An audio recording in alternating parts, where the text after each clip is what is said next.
Hey guys, it is Magic the Joker from Kingdom 1576, and we're here with a very common question that is had by basically every free to play player, and that is, what should I go for as my first legendary?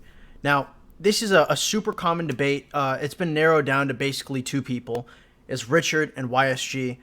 And the reason why I'm making this video is to basically conclude that debate, because it shouldn't be a debate. Nobody should really be going for Richard, and I'm going to go into why. So first, let's take a quick look at Richard, and let's go into some pros. Richard is a great designated tank.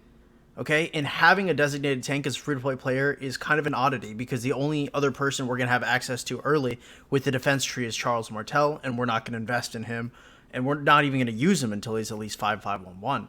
So Richard is basically the earliest feasible defense tree that you can get, and he's a designated tank for a free-to-play player, and we don't have those, so that's very good. If you get him, you don't have to put Joan as a primary anymore, and you can put your experience elsewhere because she'll go as a secondary to Richard. He's a beast in the open field. He's basically unkillable when it comes to like barbing or expedition. He's got the defense tree. I think, I talked about him being a designated tank, but I think the defense tree in itself is so good that it deserves another point. And I think like one of the most crucial parts about this is that in order for Richard to be viable, all you have to do is bring him to 5.511, which isn't a huge investment, and that is like probably peak viability for Richard. So the cons for Richard are going to be that number one, he does basically no fucking damage. I mean, he's got a great debuff on him, don't get me wrong, right? He's good for the open field, but he is a designated tank. He's a tank for a reason. You're going to get a lot of severely wounded when you're using Richard, because he keeps healing your slightly wounded, and they keep getting hurt. And so basically you get more and more severely wounded because so many slightly wounded keep going back into the march. Because of this, he's not a great garrison commander. He says garrison right on the nameplate, but if you're using him as a garrison, you're going to find yourself with a lot of filled hospitals and possibly deaths, because he fills your hospitals so quickly. Even though he is very tanky, the way the severely wounded mechanic works in terms of hospitalization is really not favorable for Richard. Another thing is that he's slow as fuck, whether it's barbing, open field, regardless of what you're doing with him, Richard is slow as fuck. Okay, and if you're barbing, you're gonna need move speed. If you're in the open field, he's really good enough in the open field to where move speed isn't a huge issue, but like where move speed is an issue, you're not gonna find any help from Richard the First. And that's something I draw issue with, because something that free-to-play players need to do, since we're behind on tech, is we need to be able to choose our fights. We need to go in and out and in and out. We can't just be there. If a wave comes up and you're with your team, you can't escape. You're just fucked if you have Richard out there. So that's pretty much a huge issue with him.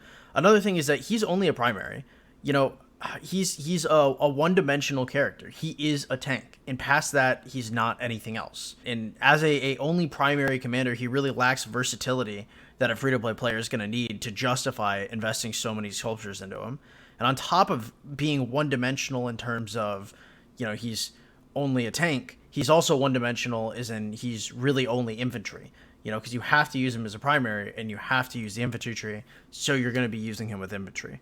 And those are the main issues that I draw issue with Richard the First. Now, when I give these issues, right, I'm trying to be critical of him, but don't get it twisted when I say that Richard the First is a great commander, especially for free-to-play players. I think that later on down the line, after YSG is expertised, if you want to put something into Richard, by all means, 5.511 is not the biggest investment, and he's really good. I think that later, perhaps, you can do it, but stalling out YSG is a mistake in my eyes. So now we're going to go into YSG, and we're going to weigh the pros and cons of YSG. Now, the pros for YSG, where to even begin, okay? If you want a garrison commander, YSG is there. People have been sticking him in rallies. He's great in the open field. He can be a primary. He can be a secondary to almost anything. You don't just have to use archers. You can use cavalry, infantry. It does not matter, because only very little of the total commander is used for archers. So he can be used as a secondary to basically anyone with basically any troop. Okay? Garrisons, rallies, open field, his massive AoE in a broad circle is incredible for barb chaining, and he's a super heavy hitter. So essentially, Yi Seong-Ye can go basically anywhere and do basically anything in basically every game mode. And that is like, that's crazy. That's crazy. That's crazy versatility, right? Where you would normally need multiple commanders to do different jobs, YSG literally just does it all, which is why I think it is okay to expertise him. Now, there are cons for YSG, right? You have to expertise him, right? For Richard, you go 5-5-1-1, and then you're basically done. I mean, you're moving on. Like, maybe, like, way later down the line, if you want to expertise Richard, by all means you can, but you have to expertise Lee Seung-jae. You cannot half-ass him. You have to go all the way, and it's a huge investment. And he's not tanky, right? He's a damage dealer. And, you know, I said that, you know, he's a heavy hitter as a pro, but, you know, Richard is a designated tank, and, you know, you don't have one of those as a free-to-play player. But that's it. That's basically it. You have to expertise him, and he's not tanky. And those are YSG's cons. So to put that in perspective, like, Richard has a lot of pros, but he has a lot of cons. YSG basically does every single thing in the game except for tank, and you have to expertise him. There are basically only 2 cons for YSG, and everything else is a pro. So, is Richard great? Yes. Should Richard be your first investment as a free-to-play player? No. Expertising Lee Seung-jae should be the absolute first thing that you even begin to think about doing. When you fucking drool on yourself a little bit and you wake up in the morning, you're like, oh, what should I do with these sculptures? Where should I go? Should I spin on the Richard wheel? Should I spin on the Richard wheel? Don't spin on the Richard wheel, okay? Unlock Richard. I think Richard is worth an unlock. I think maybe later down the line for investment, after you expertise Lee Seung-jae, I think he's fine. However, I think you should be focusing on YSG. I think YSG is absolutely slam dunk, out of the park, fucking amazing. And I think Richard is great. Okay? Great in knock them out of the park, slam dunk, fucking amazing, they're just not on the same level. So recognize which one is more important for you. Remember, this is for free-to-play players. And expertise your expertise your Lee Seung-jae, man. I got a little too excited there. All right, I would like to. So number one, if you guys, this is not part of the debate. I've already settled that. But as some closing thoughts, if you guys have noticed, we got a new logo made by my beautiful editor, and I think it looks pretty fucking slick. We kissed Burritoed goodbye.